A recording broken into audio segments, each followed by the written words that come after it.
जैतून का ऑयल 1 चम्मच, शहद 1 चम्मच, काली मिर्च पाउडर थोड़ी सी।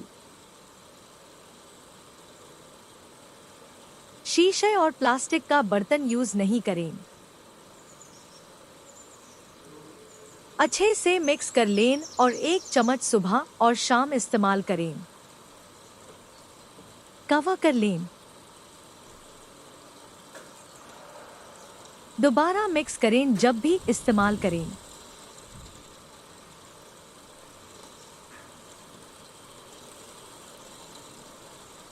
Must try.